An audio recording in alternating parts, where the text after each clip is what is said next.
Okay. So last class में हम लोग रिस्क असेसमेंट पढ़ रहे थे, है ना जी। सो रिस्क असेसमेंट में हम लोग समझे थे कि 5 स्टेप होता है। कितना स्टेप होता है जी? 5 स्टेप। 5 स्टेप कौन कौन सा होता है? Identify the hazard, and then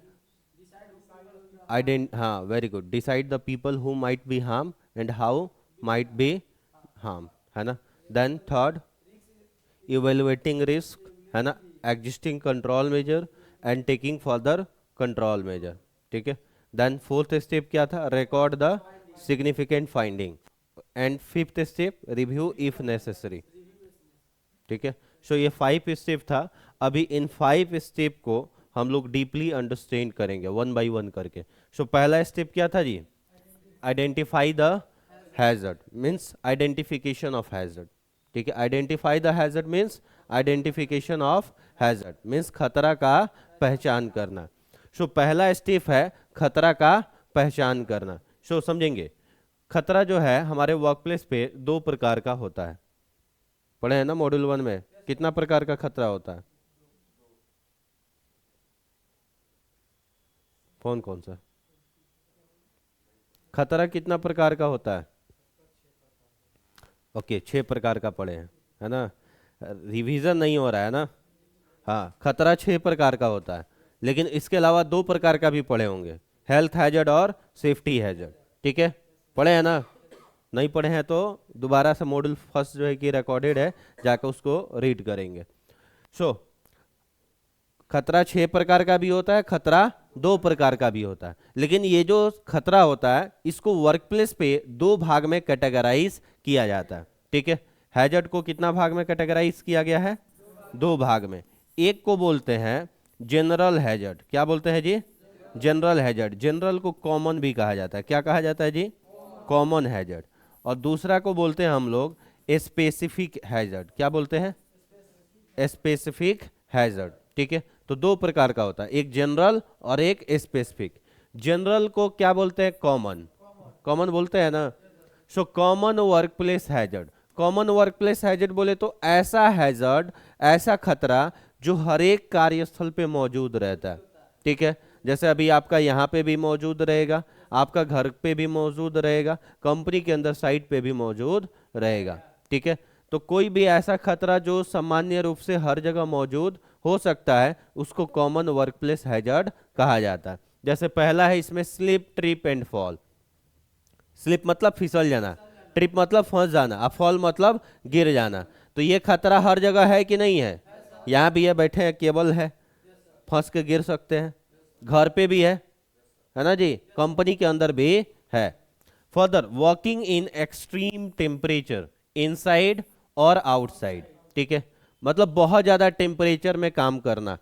अब ये टेम्परेचर आपका इनसाइड भी हो सकता है, आउटसाइड भी हो सकता है। इनसाइड का मतलब कंपनी के अंदर हो सकता है। जैसे मान लीजिए, है ना, आप जो है कि फर्नेस फैक्ट्री में काम कर रहे हैं, है ना, जिसको हम लोग हिंदी में क्या बोलते हैं? भट्ठी। क्या बोलते हैं जी? भट्ठी, है ना, जहाँ पे आपका जो जो भी आपका आयरन इंडस्ट्री है उसके अंदर। सो क्या है, वहाँ टेम्परेचर ज़्यादा रहता है। तो कहाँ ज़्यादा है? इनसाइड। कहाँ है जी? इनसाइड। ठीक है। और आउटसाइड, जैसे मान लीजिए आप डायरेक्ट सनलाइट के कांटेक्ट में, है ना जी, बहुत ज़्यादा टेम्परेचर है और वहाँ पे आप काम कर रहे हैं। ठीक है ना जी। अब ये चीज़ आपका घर के अंदर भी है। मान लीजिए अभी किचन है, उसमें काम कर रहे हैं, टेम्परेचर क्या होगा? ज़्यादा होगा, रहेगा ना जी। इसी तरीके से आप बाहर काम कर रहे हैं, धूप में काम कर रहे हैं, कोई भी कार्य कर रहे हैं धूप में कर रहे हैं, है ना जी, उसमें भी टेम्परेचर ज्यादा रहेगा, तो वो आउटसाइड हो गया। क्या हो गया जी? आउटसाइड।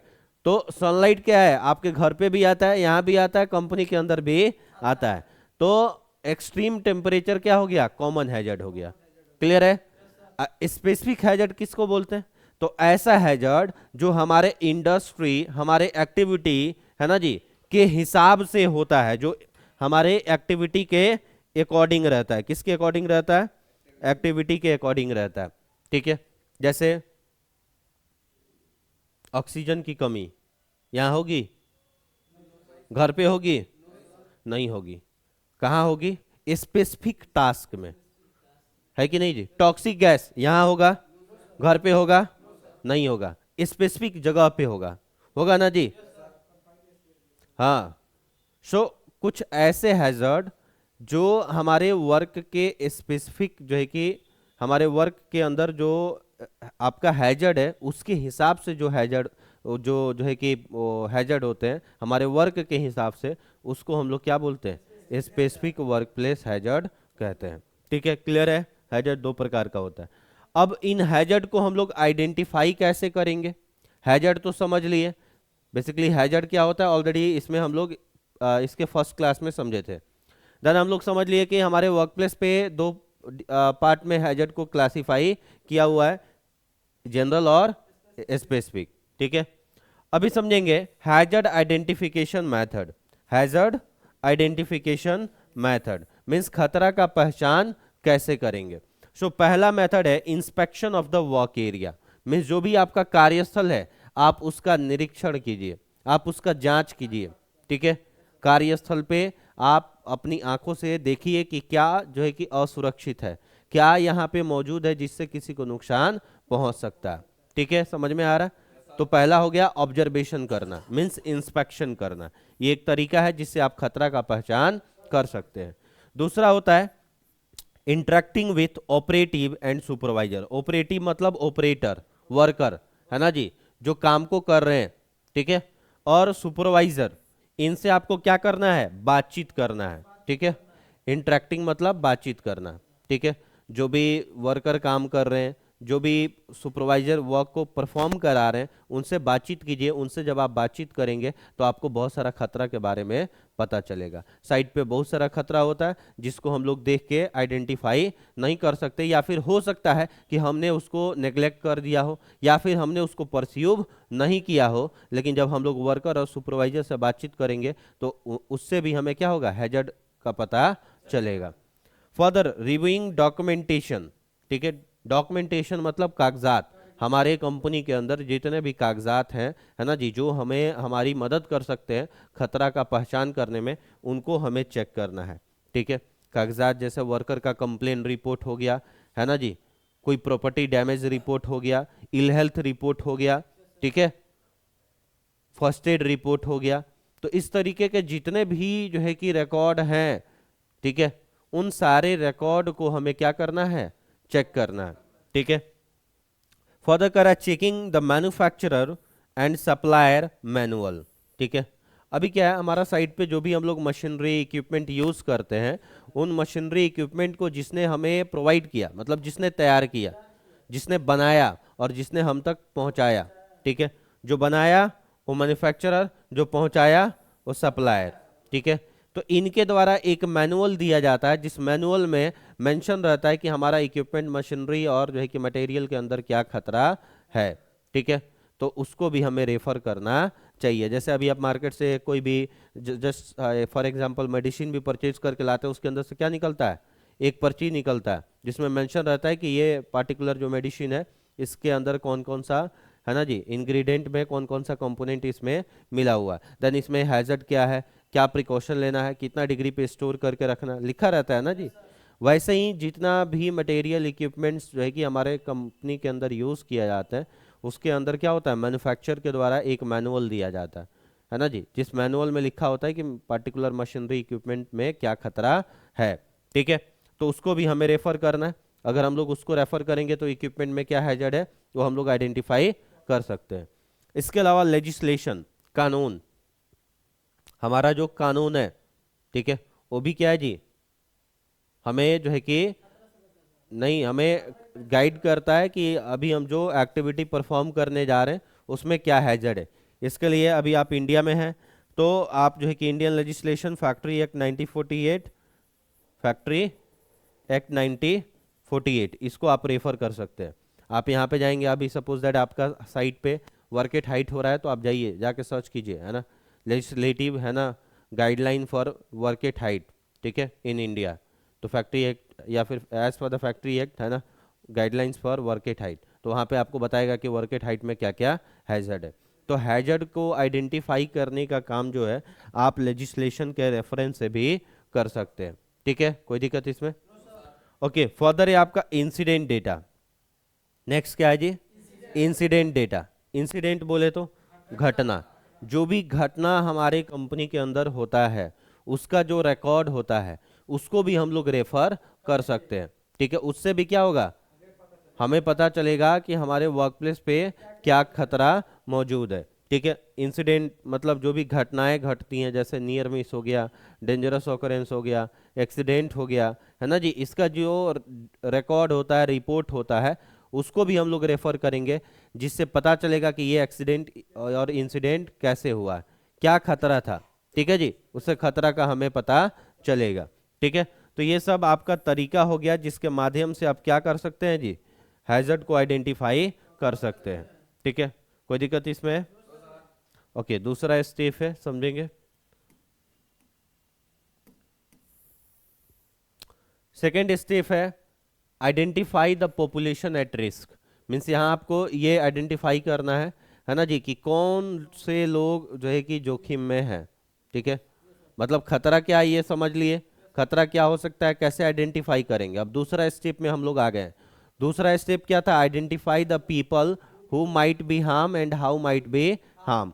ठीक है, so who might be harm, किसको किसको नुकसान पहुंचेगा हमारे वर्क प्लेस पे, एम्प्लॉय को नुकसान पहुंच सकता है, शेयर्ड वर्क प्लेस स्टाफ को नुकसान पहुंच सकता है, जो भी डिलीवरी व्हीकल है उसको नुकसान पहुंच सकता है, जो भी विजिटर्स होते हैं जो किसी भी पर्पज से कंपनी के अंदर विजिट के लिए आते हैं उनको नुकसान पहुंच सकता है, जो भी मेंबर्स होते हैं पब्लिक का, ठीक है, उनको भी नुकसान पहुंच सकता है। इमरजेंसी सर्विसेज जो है कि हमारे कंपनी के अंदर इमरजेंसीज को डील करने के लिए, टैकल करने के लिए आती हैं, उनको भी नुकसान पहुंच सकता है। सो अभी हम लोग जो है कि जस्ट क्लैरिफाई किए कि किस तरीके के लोगों को नुकसान पहुंच सकता है। फर्दर है how might they B harm, means इन्हें कैसे नुकसान पहुंचेगा। ठीक है, तो कैसे नुकसान पहुंचेगा जी, वो स्लिप कर सकते हैं, ट्रिप कर सकते हैं, या फिर फॉल कर सकते हैं। इसके अलावा कट, एब्रेजन मतलब छिल जाना, हाँ घिस जाना, है ना जी, पंचर फ्रॉम शार्प ऑब्जेक्ट, है ना जी, कोई धारदार कोई ऑब्जेक्ट है, कोई नोकीला ऑब्जेक्ट है तो उससे पंचर मतलब छेद भी हो सकता है बॉडी के किसी भी पार्ट में। ठीक है, सो इस तरीके से नुकसान पहुंचेगा। ठीक है, इसके अलावा फॉलिंग ऑब्जेक्ट, कोई ऑब्जेक्ट फॉल कर सकता है ना जी। इसके अलावा नॉइज एंड वाइब्रेशन, काफी तेज आवाज या फिर कंपन से भी नुकसान पहुंच सकता है। हैंडलिंग हैवी ऑब्जेक्ट, बहुत ज्यादा हैवी ऑब्जेक्ट को अगर वो लिफ्ट कर रहे हैं तो उसके वजह से भी उनको नुकसान पहुंच सकता है। ठीक है, सो अभी जस्ट ये कुछ एग्जाम्पल है, ऐसा नहीं कि इतना ही जो है कि आपका कारण होगा या इतना ही तरीका है जैसे नुकसान पहुंच सकता है। ठीक है, समझ में आ रहा है ना। और भी बहुत सारा आपका वे है जैसे कि जिससे कि आपका जो भी वर्क प्लेस पे स्टाफ है उनको नुकसान पहुंच सकता है। ये जस्ट हम लोग एग्जाम्पल के तौर पे समझ रहे हैं। ठीक है, सो अभी सेकेंड स्टेप में समझे किसको नुकसान पहुंचेगा और कैसे नुकसान पहुंचेगा। ठीक है, इसमें कोई दिक्कत? ओके, अभी थर्ड स्टेप से जो है ना, ये मेन जो है कि आपका कंसेप्ट इधर है। फर्स्ट में क्या हैजर्ड है, कैसे आइडेंटिफाई करेंगे, इजी है समझना, सेकंड भी इजी। थर्ड थोड़ा सा गौर करके समझना है, क्योंकि थर्ड स्टेप में ही क्या है जी, मेन सारी चीजें हैं। ठीक है, रिस्क इवैल्यूएशन हमें यहीं पे करना है। रिस्क असेसमेंट का जो मेन जो थिंक होता है वो रिस्क इवैल्यूएशन होता है। ठीक है, हाँ अब समझेंगे रिस्क इवैल्यूएशन। सो अभी क्या है जी, रिस्क किसको बोलते हैं, अभी क्लियर है ना आपको? लाइक्लीहुड इनटू सेवरिटी, है ना जी, इसका जो योग्य होता है उसको क्या बोलते हैं, रिस्क बोलते हैं। संभावना और परिणाम के योग्य को रिस्क बोलते हैं। सो संभावना क्या होता है, इसको डिफाइन किया हुआ है। संभावना, लाइक्लीहुड को प्रोबेबिलिटी भी बोलते हैं। सो कह रहा है this is a subjective assessment of the likelihood और probability that the hazard can be realised. Means hazard से हार्म पहुंचने का जो संभावना है उसको हम लोग क्या बोलते हैं, लाइक्लीहुड, है ना जी, क्या बोलते हैं, लाइक्लीहुड। अब हम लोग रिस्क असेसमेंट में सब्जेक्टफुली मीन सिर्फ यह हम आइडेंटिफाई कर रहे हैं कि कितना संभावना है कि हैजर्ड से हार्म पहुंच सकता है। ठीक है जी, तो ये हम लोग अध्ययन किस चीज का कर रहे हैं, ये आंकलन किस चीज का कर रहे हैं, लाइक्लीहुड का। किसका आंकलन कर रहे हैं, लाइक्लीहुड का। ठीक है, लाइक्लीहुड में क्या होता है, हम लोग सब्जेक्टफुली, है ना, स्पेसिफिक, हम लोग क्या कर रहे हैं, संभावना को आइडेंटिफाई कर रहे हैं कि कितना संभावना है इवेंट का होने का। ओके, दूसरा आपका सेवेरिटी। सेवेरिटी का मतलब क्या होता है, परिणाम। सो परिणाम को क्या कहा जाता है, कॉन्सिक्वेंस भी कहा जाता है। क्या कहा जाता है, कॉन्सिक्वेंस। सो कह रहा है this is the assessment of potential outcome.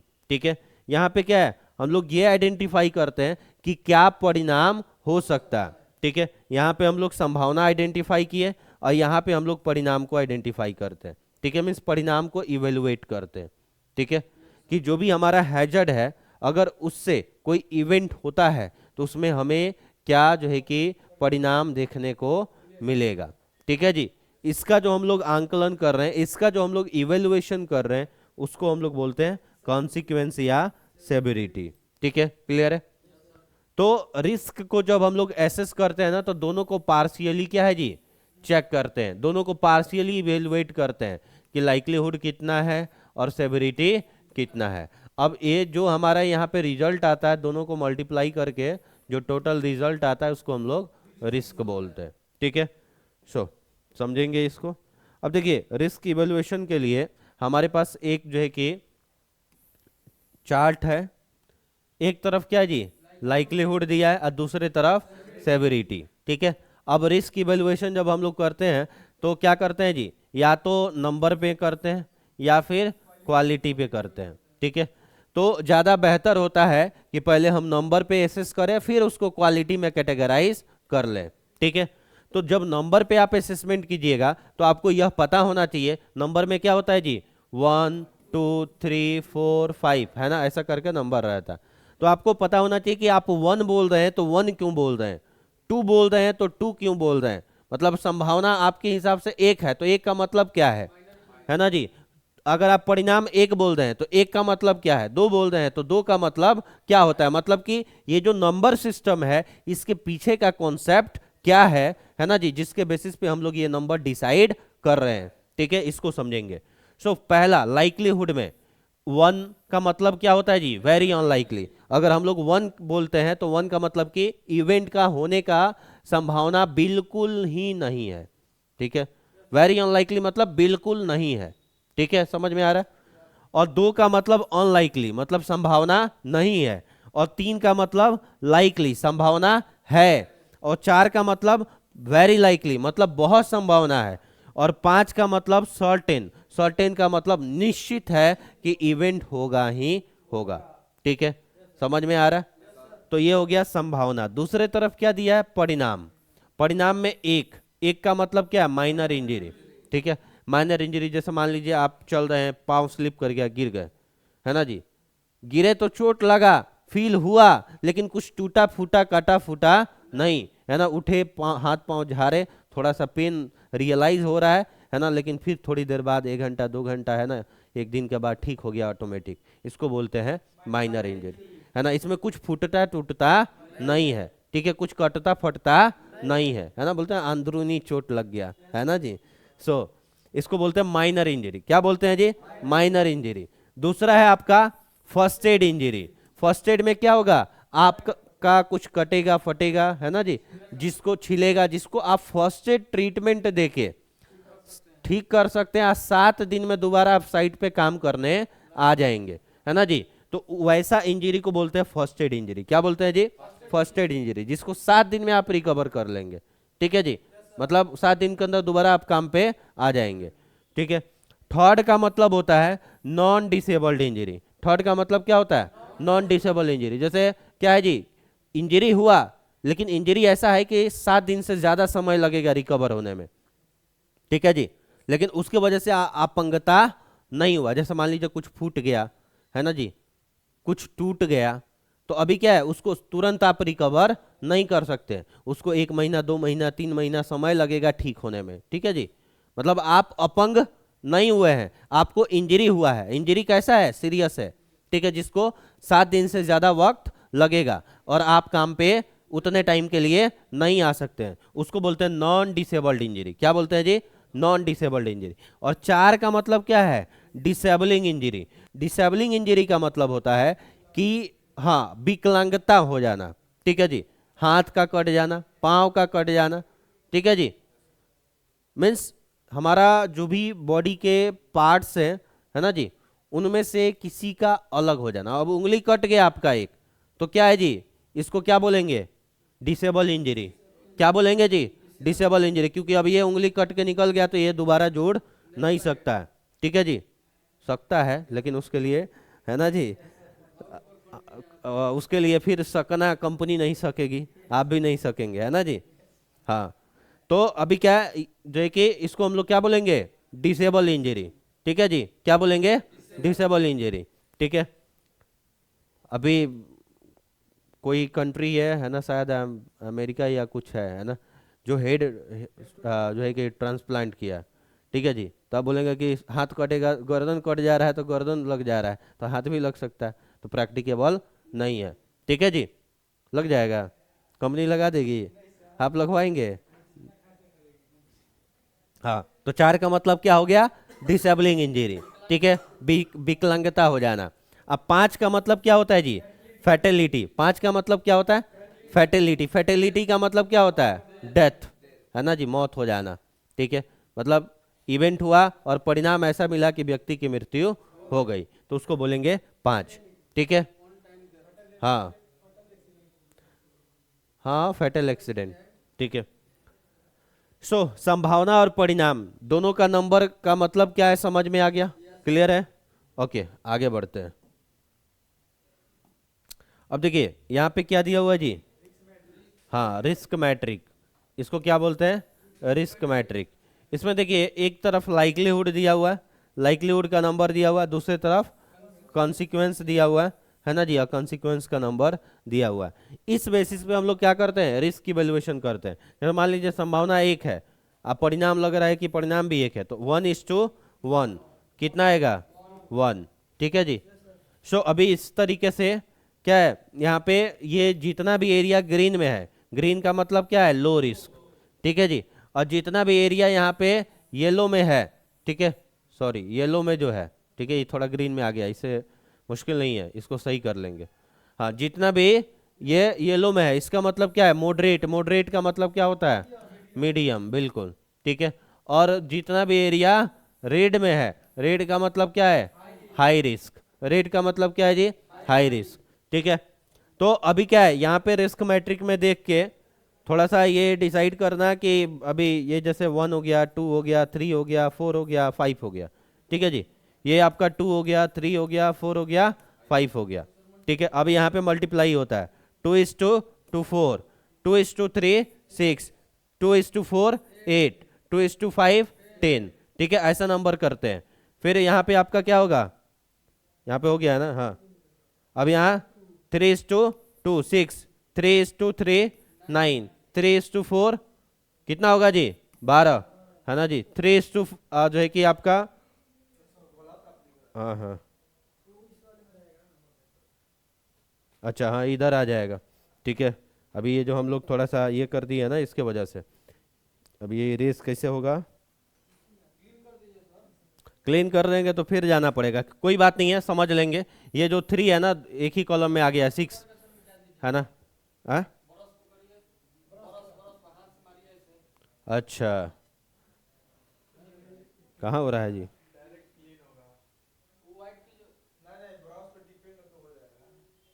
ठीक है, कोई बात नहीं है ना, समझ लेते हैं। बस आप लोग ये कॉलम जो है कि समझ लीजिए, कॉलम हम गौर नहीं किए, ठीक है। ये क्या है जी, ये एक कॉलम है ना, तो ये 6 इसमें आएगा, 9 यहाँ आएगा, ठीक है जी, 12 यहाँ आएगा, और 3 5 15 यहाँ आएगा, ठीक है ना। ओके, ऐसा ही आपको इधर आपको कैलकुलेट कर लेना है, ठीक है। इधर कितना आएगा लास्टली, 25, कितना आएगा जी, 5 5 जा 25, यहाँ कितना आ जाएगा, 20, यहाँ कितना आएगा, 15, यहाँ कितना आएगा, 10, ठीक है। यहाँ कितना आएगा, 8, यहाँ कितना आएगा, 12, यहाँ कितना आएगा, 16, यहाँ कितना आएगा, हाँ हाँ हाँ। तो पहले आप जो है कि चूक कीजिए, बाद में बोलिए जब लिख देते हैं तब कि सर गलती कर दिए, है ना जी। यहाँ पे देखिए ये सेम कॉलम में लिखा गया है, फिर से यहाँ 8 हो जाएगा, यहाँ 12 हो जाएगा, ठीक है। यहाँ कितना हो जाएगा जी, 16, और यहाँ हो जाएगा 20, ठीक है। तो जस्ट यहां से हमें क्या करना है, कैलकुलेट करके इधर मेंशन कर लेना है। अब जब हम लोग कैलकुलेशन करेंगे, मान लीजिए संभावना हम बोल रहे हैं कि 3 है ना जी। अब परिणाम कितना हो सकता है, 4। तो 3 चौके कितना हो गया, 12। टोटल कितना हो गया, 3:4। टोटल कितना हो गया, 12। तो अब हमें देखना है कि 12 कहाँ आ रहा है, 12 किस में आ रहा है जी, मॉडरेट में, येलो में आ रहा है। येलो मतलब मीडियम, तो हम लोग बोल देंगे रिस्क कितना है जी, मीडियम है। रिस्क कितना है जी, मीडियम है। ठीक है, मीडियम रिस्क है, कोई दिक्कत इसमें? ओके, इसको देख के कंफ्यूज नहीं होना है, क्योंकि क्या है ना, अभी मैं इसमें ओवर राइटिंग कर दिया हूं, इसके वजह से थोड़ा सा कॉलम इधर से उधर हो गया। ओके, चलिए आगे कंटिन्यू करते हैं। अब देखिए, जो अभी हम लोग समझे, इजली हम लोग कलर कोडिंग के हिसाब से समझ गए कि रिस्क हमारा हाई जा रहा है, लो जा रहा है या मीडियम जा रहा है। उसी चीज को यहाँ पे क्या है जी, डिनोट किया हुआ है, समझेंगे, दर्शाया हुआ है। अगर हमारा टोटल रिस्क क्या है जी, 15 या 15 से ज्यादा है, तो इसका मतलब क्या है, हाई रिस्क है। ठीक है, 15 या 15 से ज्यादा है तो हाई रिस्क है। अब अगर हाई रिस्क है तो require the provision of significant resource, तो वैसे अवस्था में हमारे लिए जरूरी है कि हम लोग तुरंत रिसोर्स प्रदान करें। ठीक है, और अगर टोटल रिस्क 8 से 14 के बीच में है तो इसका मतलब है कि मीडियम रिस्क है, need proper level of resource. यहां भी जरूरी है कि हम जो है कि जिस लेवल का हैजर्ड है, रिस्क है, उस हिसाब से कंट्रोल मेजर को प्रोवाइड करें। अगर आपका टोटल रिस्क 5 to 7 है, मींस 5 से लेके 7 के बीच में है, 7 तक है, तो इसका मतलब क्या है, लो रिस्क है। However action must be still taken. ठीक है, यहां भी क्या है, आपको एक्शन लेना पड़ेगा। ठीक है, और अगर टोटल रिस्क 4 या 4 से कम है तो इसका मतलब क्या है जी, एक्सेप्टेबल है, आप काम कर सकते हैं। ठीक है, कोई दिक्कत? तो जब हम लोग इवेल्युएशन करेंगे ना, जैसे संभावना बोल दी है कि 4 है, परिणाम बोल दिए 5 है, तो टोटल कितना आ गया, 4 5 कितना हुआ जी, 20 हुआ ना जी, 4 5 20। तो हमारा टोटल रिस्क कितना हो गया, 20। तो अब देखिए इसमें 20 15 से ज्यादा है ना जी, तो क्या बोलेंगे, हाई रिस्क। अब ऐसे कंडीशन में तुरंत रिसोर्स प्रोवाइड करना पड़ेगा। कोई दिक्कत इसमें? ओके, सो रिस्क इवेल्युएट करना समझ लिए। अब जब रिस्क इवेल्युएट करना समझ लिए, तो जो भी पहले से कंट्रोल मेजर लिया हुआ है साइट पे, उसको भी चेक करना पड़ेगा। आपने ये देख लिया कि हैजर्ड क्या है, किसको नुकसान पहुंचेगा, कैसा नुकसान पहुंचेगा, आपने रिस्क को इवेल्युएट कर लिया। अब ये देखना है कि साइट पे पहले से क्या कंट्रोल मेजर लिया हुआ है। सो कह रहा है इवेल्युएटिंग एग्जिस्टिंग कंट्रोल मेजर, जो भी कंट्रोल पहले से लिए गए होंगे उसको आपको चेक करना पड़ेगा। ठीक है जी, कि जो कंट्रोल पहले से लिया गया ये इफेक्टिव है या नहीं रिस्क को टैकल करने के लिए। सो कह रहा है the method of protection that are employed to avoid harm could be one or more of those listed below। ठीक है, कह रहा है जो भी जो है कि आपके हैजर्ड होंगे, ठीक है, जो है कि जिससे हमें नुकसान पहुंच सकता है, ठीक है, उसके लिए जो हमने कंट्रोल मेजर लिया हुआ है उसको इवेलुएट करने का यहाँ पे मेथड दिया हुआ है। ठीक है, सॉरी, प्रोटेक्शन मेथड दिया हुआ है कि कैसा हम लोग प्रोटेक्ट कर सकते हैं। ठीक है, द मेथड ऑफ प्रोटेक्शन, ठीक है, हैजर्ड से प्रोटेक्ट करने के लिए पहले से हमारे साइट पे क्या क्या मेजर्स जो है कि इंप्लीमेंट किए गए हो सकते हैं उसको समझेंगे। अब इनमें जितने भी यहाँ पे ऑप्शन दिया हुआ है, जितना भी मेथड दिया हुआ, हो सकता है कि इसमें से कुछ मेथड हमारे साइट पे पहले से यूज किया जा रहा हो रिस्क को कंट्रोल करने के लिए। जैसे पहला कह रहा है physical barrier and safety devices. हो सकता है कि कोई फिजिकल बैरियर लाइक बैरिकेशन, हार्ड बैरिकेशन या कोई सेफ्टी डिवाइस यूज किया जा रहा हो। ठीक है, इसके अलावा वार्निंग साइन एंड डिवाइस, कोई वार्निंग साइन और डिवाइस यूज किया जा रहा हो साइट पे। इसके अलावा safe access and egress, safe access and egress और एसेस रेस्ट्रिक्शन। इसके अलावा ये भी हो सकता है कि वहां पे क्या है जी, आने जाने का जो है कि सेफ जो है कि वे को प्रोवाइड किया गया हो। Then permit to walk, permit हो सकता है पहले से वहाँ पे परमिट जो है कि दिया गया हो काम को करने के लिए। Then training, information and consultation, training provide किया जा रहा हो, है ना जी। ट्रेनिंग बोले तो प्रशिक्षण, ठीक है, मीन्स कैसा जॉब को परफॉर्म करना है उसके लिए, है ना जी, जॉब का जो मेथड है उसको एक्सप्लेन करना, बताना, उसको बोलते हैं ट्रेनिंग। सो ट्रेनिंग या इंफॉर्मेशन या फिर उनसे कंसल्टेशन मतलब बातचीत करना। हो सकता है कि इस साइट पे वर्कर से बातचीत किया जा रहा हो चीज़ों को अंडरस्टैंड करने के लिए या फिर अवेयरनेस लेवल को बढ़ाने के लिए, ठीक है। या फिर इंस्पेक्शन एंड मेंटेनेंस किया जा रहा हो, इंस्पेक्शन एंड मेंटेनेंस भी क्या है, कंट्रोल मेजर है, ठीक है। इसके अलावा हाउसकीपिंग को मेंटेन किया जा रहा हो, वेंटिलेशन और एक्सट्रैक्शन प्रोवाइड किया जा रहा हो, ठीक है, वर्किंग एटमॉस्फेयर को मेंटेन करने के लिए। इसके अलावा PPs, personal protective equipment provide किया जा रहा हो, ठीक है। तो ये सब क्या है, ये सब आपका लिस्ट ऑफ, है ना जी, एक्शन है जो पहले से आपके साइट पे लिया जा सकता है, ठीक है, एज ए कंट्रोल मेजर, ठीक है। क्लियर है ना, क्या क्या ऑप्शंस हैं जो पहले से as a control measure use किए जा सकते हैं साइट पे। ओके, सो आपको क्या करना है, सेम स्लाइड दोबारा है क्या, हाँ ठीक है, अब हो गया। सो जो भी कंट्रोल पहले से लिए गए होंगे उसको आपको क्या करना है, उसको चेक करना है। कंट्रोल क्या हो सकते हैं वो तो समझ लिया अभी, है ना, कि क्या क्या कंट्रोल साइट पे पहले से लिए गए हो सकते हैं। अब क्या करना है, उन कंट्रोल को चेक करना है। क्या चेक करना है, कि वो कंट्रोल पर्याप्त है या नहीं है ना जी, रिस्क को हैंडल करने के लिए, रिस्क को मैनेज करने के लिए जो भी कंट्रोल पहले से लिए गए हैं वो पर्याप्त है या नहीं, means adequacy of control measure. जो भी कंट्रोल मेजर पहले से लिए गए हैं वो कंट्रोल पर्याप्त है या नहीं। सो फर्स्ट का है, are the control measure suitable and sufficient. पहला आपको क्वेश्चन करना है ना, पहला एश्योरिटी करना कि जो कंट्रोल पहले से लिए गए हैं वो सफिशिएंट है या नहीं, सुटेबल है या नहीं।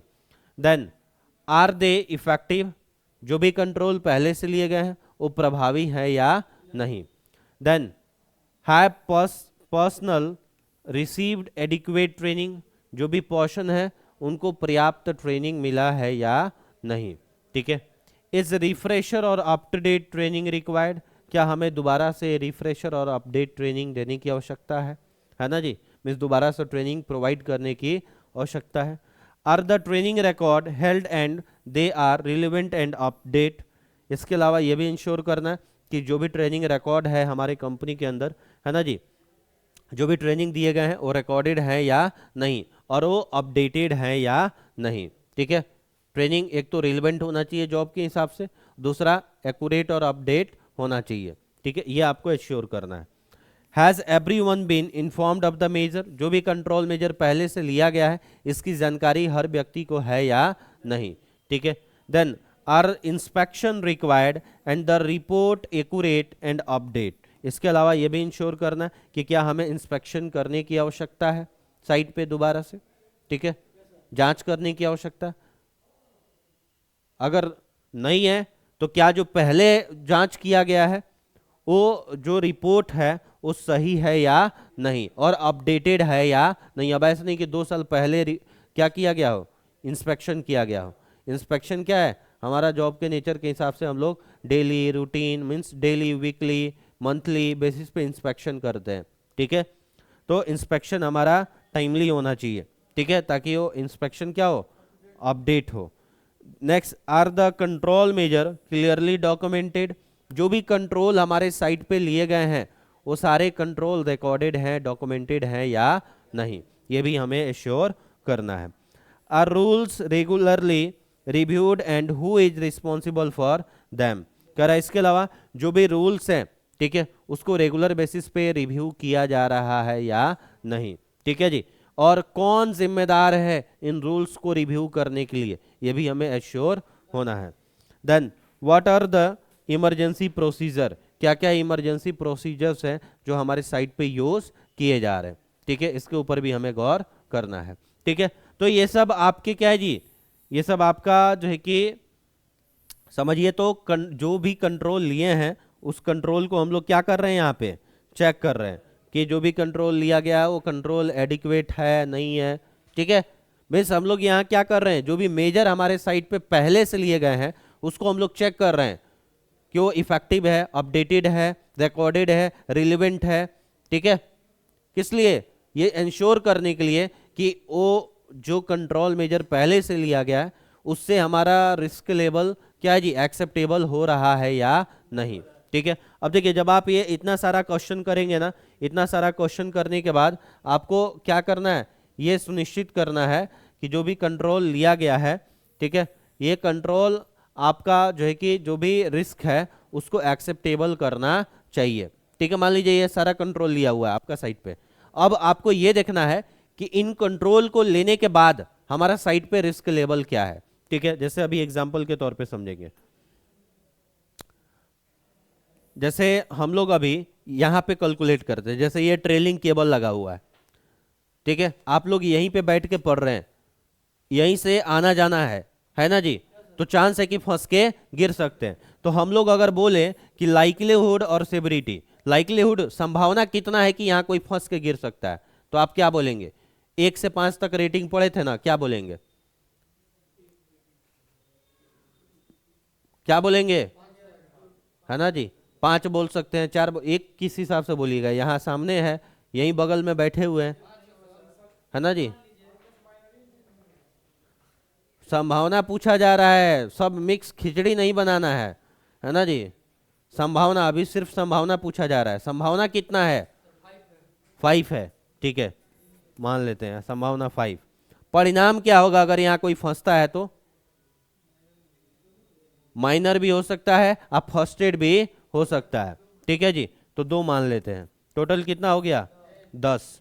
ठीक है, टोटल कितना हो गया जी, 10। अब ये 10 किस में आएगा, एक्सेप्टेबल है, लो है, मीडियम में आ गया, किस में आ गया जी, मीडियम में आ गया, किस में आ गया, मीडियम में आ गया। अंकित, अंकित नाम है ना, समझ में आ रहा है ना, क्या हो गया, मीडियम में आ गया। ओके, अब हमें यह देखना है कि जो कंट्रोल पहले से लिया गया है वो कंट्रोल इफेक्टिव है या नहीं। अब मान लीजिए अब यहां पे ये केबल है, इसकी जानकारी आप सभी को दी गई है, ठीक है जी, बार बार आपको अवेयर किया जा रहा है कि यहाँ केबल लगा हुआ है, सावधानी पूर्वक आना जाना है। ठीक है जी, अब ये केबल पूरे दिन भर के लिए नहीं लगा के छोड़ा जाता है ना, 1 घंटा के लिए लगाया जाता है और उस टाइम में आप सभी लोगों को अवेयर कराया जाता है। यहाँ लाइटिंग लेवल प्रॉपर दिया गया है ताकि केबल आपको साफ दिखाई दे, है ना जी, तो कंट्रोल लिया गया है। अब संभावना कितना है कि यहाँ आप गिर सकते हैं, इधर बहुत कम लोगों को बैठने की अनुमति है ताकि लोगों का आवागमन इधर कम हो, है ना जी, तो अब बताइए संभावना कितना है, कितना है जी संभावना, संभावना कितना है, 5 तक ही होता है ना जी नंबरिंग, 1 2 3 4 5, कितना होगा, फिर 5, संभावना अभी भी 5 ही है ना जी, 2, क्या होगा जी, 2। ठीक है, मान लेते हैं 2, फिर फर्स्ट एड चले गए, है ना जी, 3 लेके चलिए, है ना, संभावना है अभी भी कि कोई गिर सकता है। अब अगर कोई गिरेगा तो परिणाम क्या होगा, परिणाम तो कांस्टेंट है, परिणाम तो वही होगा ना जी, परिणाम तो 2 ही होगा, क्योंकि हमने ये फ्लोर में तो कोई चेंजेज नहीं किया। अगर मान लीजिए इसको हमने मिट्टी कर दिया होता तब बोलते कि 1 हो जाएगा, है कि नहीं जी, कुछ फूटेगा उठेगा नहीं, लेकिन वैसा कुछ है नहीं, तो अभी परिणाम क्या रहेगा, 2 ही रहेगा। तो अब ये 6 हो गया, 6 का मतलब क्या है, लो, 6 का मतलब क्या हो गया, लो हो गया, तो मीडियम से लो में गया, तो जो हमने कंट्रोल लिया है उससे रिस्क क्या हो गया, लो हो गया। लेकिन आप पढ़े हैं ना कि लिखा हुआ था कि अगर लो है तो यहां भी आपको एक्शन लेने की जरूरत है, मीन्स यहां भी आपको एक्शन लेना है। ठीक है, तब तक एक्शन लेना है जब तक ये रिस्क एक्सेप्टेबल नहीं हो जाए। ठीक है, समझ में आ रहा, तो एग्जिस्टिंग कंट्रोल मेजर को देने के बाद अब हमारा रिस्क लो हो गया, मतलब अभी भी रिस्क क्या है जी, एक्सेप्टेबल नहीं है, तो अभी हमें क्या करना पड़ेगा, है ना, क्या करना पड़ेगा, हाँ, अभी हमें एडिशनल कंट्रोल मेजर लेना पड़ेगा, जो कंट्रोल लिया गया है उसके अलावे और हमें कंट्रोल मेजर लेना पड़ेगा। ठीक है, तो इसको क्या बोलते हैं, एडिशनल कंट्रोल मेजर। ठीक है, क्या बोलेंगे, एडिशनल कंट्रोल मेजर।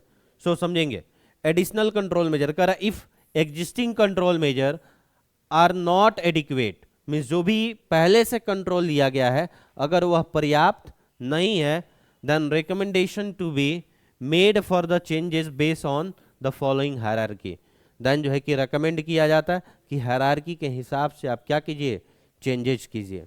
ठीक है, सो हायरार्की क्या होता है जी, हायरार्की ऑफ कंट्रोल मेजर जानते हैं, हाँ बताए हुए थे। हायरार्की ऑफ कंट्रोल क्या है जी, कंट्रोल्स का एक मेथड है जिसमें क्या है, जो सबसे टॉप इफेक्टिव एक्शन है उस सबसे मोस्ट इफेक्टिव जो एक्शन है उसको टॉप में रखा हुआ है, और जो सबसे लेस इफेक्टिव एक्शन है उसको बॉटम में रखा हुआ है। जैसे सबसे पहला आता है इलिमिनेशन, क्या आता है जी, इलिमिनेशन।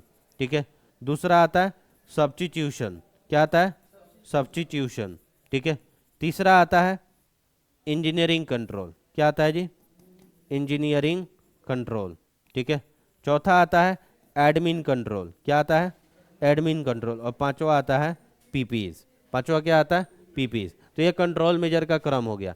इलिमिनेशन का मतलब होता है खतरा को खत्म कर देना, सब्स्टिट्यूशन का मतलब होता है रिस्क को रिड्यूस कर देना, इंजीनियरिंग कंट्रोल का मतलब होता है टेक्निकल मेजर का लेना, है ना जी, एडमिनिस्ट्रेटिव एडमिन कंट्रोल का मतलब होता है कोई प्रोसीजरल कंट्रोल लेना, और पीपीज मतलब है ना जी इंडिविजुअल प्रोटेक्शन प्रोवाइड करना। ठीक है, सो समझेंगे। पहला कर है can it be eliminated all together, पहला आपको क्वेश्चन करना है कि जो भी आपका साइड पे अभी रिस्क रह गया क्या आप उसको कंप्लीटली खत्म कर सकते हैं, क्या कोई ऐसा ऑप्शन है आपके पास जिससे आप रिस्क को कंप्लीट रिमूव कर सकते हैं, अगर है तो इंप्लीमेंट कर दीजिए, सारा खेल खत्म, रिस्क जीरो हो जाएगा। रिस्क जीरो होता है, रिस्क मैट्रिक में 1/1 आता है, तो रिस्क जीरो कैसा होगा, एक कंडीशन में होगा। कंडीशन क्या है, हैजर्ड को खत्म कर दीजिए, ऑटोमेटिक कोई रिस्क मैट्रिक का जरूरत नहीं है। ठीक है जी, समझ में आ रहा है ना, मतलब ये वायर को ही खोल के हटा दीजिए, ना रहेगा, है ना जी, ना रहेगा बांस, ना बजेगी बांसुरी, है ना जी, तो ना खतरा रहेगा ना इसमें रिस्क रहेगा। समझ में आ रहा, हाँ। सो एलिमिनेशन कर सकते हैं लेकिन एलिमिनेशन हर जगह अप्लाई नहीं हो सकता। ठीक है, फिर दूसरे एक्शन की तरफ बढ़ते हैं। Can it be replace with something less hazardous, आपको दूसरा क्वेश्चन करना है कि क्या हम लोग जो भी हमारा जो है कि हैजर्ड है उसको हम लोग किसी जो है कि दूसरे है ना जो है कि वो तरीके से उसमें चेंजेस कर सकते हैं जिससे रिस्क का लेवल कम हो जाए। ठीक है, जैसे मान लीजिए आपका डीजल ऑपरेटेड इक्विपमेंट को बैटरी ऑपरेटेड में कन्वर्ट करते हैं, जिससे क्या होता है, नॉइज वाइब्रेशन कम हो जाता है। ठीक है, होता है कि नहीं होता है, बहुत ज़्यादा हार्मफुल पेंट है उसके जगह लेस हार्मफुल पेंट का यूज़ कर लिए, तो हमने क्या किया, चेंजेस किया। ठीक है, काम वही है, हमने चेंजेस किया, चेंजेस चाहे इक्विपमेंट में हो, प्रोसेस में हो, है ना जी, या फिर किसी भी चीज में हो, मटेरियल में हो। ठीक है, मीन्स हमने चेंजेस करके रिप्लेसमेंट किया। क्या किया हमने, रिप्लेसमेंट किया। आपका सब्स्टिट्यूशन में क्या होता है, रिप्लेसमेंट होता है, मतलब हमने सेम काम के लिए किसी दूसरे चीज का इस्तेमाल किया, किसी दूसरे औजार, मटेरियल, प्रोसेस, है ना जी, मेथड का यूज किया जिससे रिस्क का लेवल कम हो गया, इसको बोलते हैं सब्स्टिट्यूशन। क्या बोलते हैं जी, सब्स्टिट्यूशन। तो आपको ऐसा जो है कि आपको कंसीडर करना है कि क्या मेरे पास ऐसा कोई ऑप्शन है जिससे हम लोग रिप्लेस कर सकते हैं, हाई रिस्क को लो रिस्क में रिप्लेस कर सकते हैं, कोई ऑप्शन है ना जी, अगर है तो रिप्लेस करेंगे।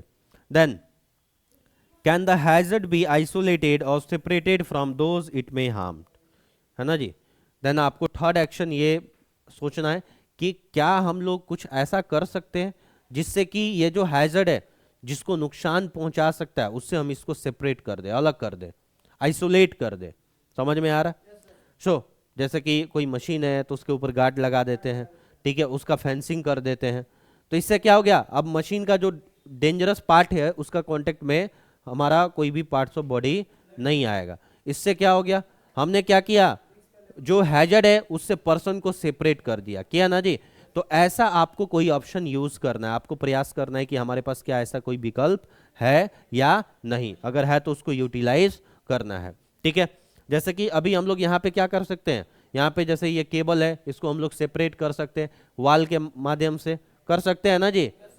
तो इससे क्या होगा, अब इससे हम पहुंचेगा, आपको फंस के गिरेंगे आप, नहीं गिरेंगे ना जी, उल्टा पाँव करके थोड़ी चलते हैं, है ना जी, गिरेंगे, नहीं गिरेंगे, ठीक है। तो ये तीसरा हमने एक्शन क्या लिया, इंजीनियरिंग मेजर, ठीक है, टेक्निकल मेजर, क्लियर है, ओके।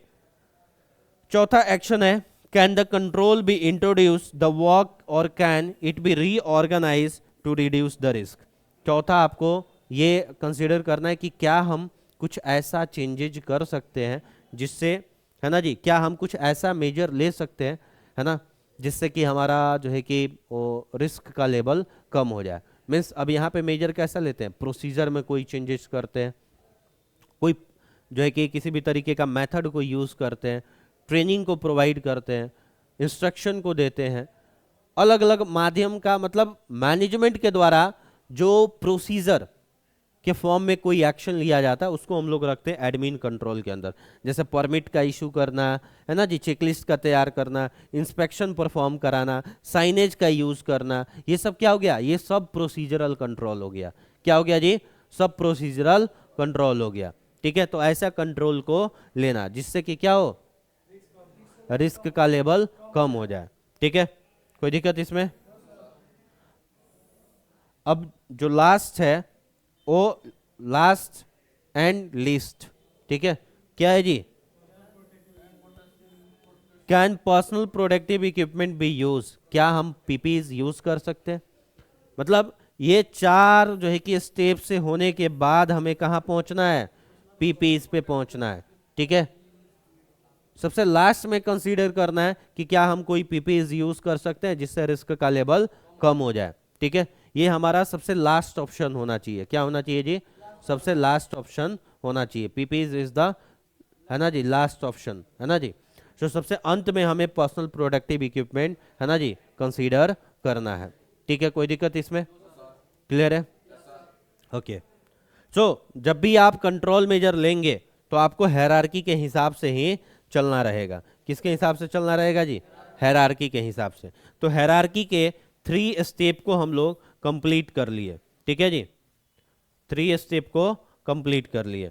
अब उसी चीज को यहाँ पे समझेंगे, कंट्रोलिंग द रिस्क, रिस्क को कंट्रोल करने के लिए क्या कह रहा है, सब्स्टिट्यूट कीजिए, मतलब रिप्लेस कीजिए, सब्स्टिट्यूट मतलब रिप्लेस कीजिए, ठीक है। रिड्यूस एक्सपोजर, एक्सपोजर को कम कीजिए, ठीक है। जैसे मान लीजिए 12 घंटा वर्कर काम कर रहा है तो उससे 6 घंटा काम लीजिए, ठीक है।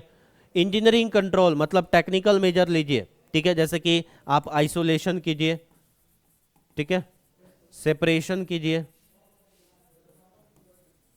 है ना, और भी अदर जो है कि टेक्निकल मेजर होता है जो ले सकते हैं। चौथा स्टेप कर रहा है सेफ सिस्टम ऑफ वर्क, काम करने का सुरक्षित प्रक्रिया को तैयार कीजिए, जैसे कि आप यहाँ पे सेफ सिस्टम ऑफ वर्क को तैयार कीजिए, है ना जी, परमिट का यूज कीजिए, चेकलिस्ट का यूज कीजिए, ठीक है, इंस्पेक्शन परफॉर्म कराइए, सुपरविजन दीजिए, क्या कीजिए, सुपरविजन दीजिए, मतलब देखरेख कीजिए। तो ये सब बहुत सारा एक्शंस है जिसको हम लोग ले सकते हैं। और सबसे अंत में बोलता है कि आप पीपी इसको प्रोवाइड कीजिए, मींस पर्सनल प्रोटेक्टिव इक्विपमेंट को ऑफर कीजिए, है ना जी। पीपी सबसे लास्ट में रखते हैं, क्यों, क्योंकि ये इंडिविजुअल मेजर होता है। क्या होता है जी, इंडिविजुअल मेजर होता है। जैसे कि अभी इनमें से इससे पहले जितना भी हम एक्शन ले रहे हैं, एक एक्शन से हम कलेक्टिवली, है ना, पूरे अपने वर्क ग्रुप को प्रोटेक्ट कर सकते हैं, लेकिन पीपीज इंडिविजुअली एक एक व्यक्ति को देना पड़ेगा। जैसे अभी अभी आप लोग यहाँ पे इतने सारे लोग हैं, अभी क्या है, यहाँ पे इस केबल को अगर हम क्या करें, रूफ से, छत से लेके चले जाएं,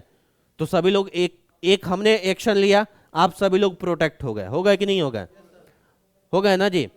अब अगर हम लोग बोले कि इसके लिए पीपीज दे देते हैं, है ना जी, अब पीपीज कैसा दे देते हैं, ठीक है, अभी कोई भी पीपीज हम आपको ऑफर करते हैं, ठीक है, इस चीज के लिए, है ना, जैसे जो सुटेबल पीपीज है, बट क्या है, वो पीपीज क्या करना पड़ेगा, सबको देना पड़ेगा, सबको देना पड़ेगा ना जी, ठीक है, नहीं देना होगा, सबको देना पड़ेगा।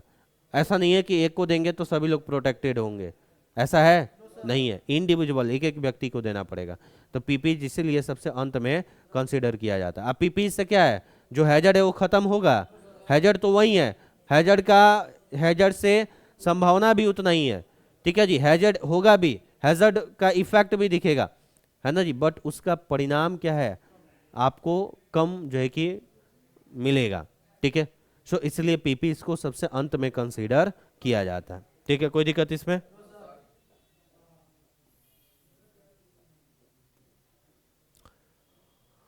Okay, further A residual acceptable and tolerable risk, यहां से हम लोग फर्दर कल कंटिन्यू करेंगे। ठीक है, अभी जो पढ़े उसमें कोई डाउट? क्लियर है? हाँ जी, चलिए फर्दर कल जो है कि कंटिन्यू करते हैं।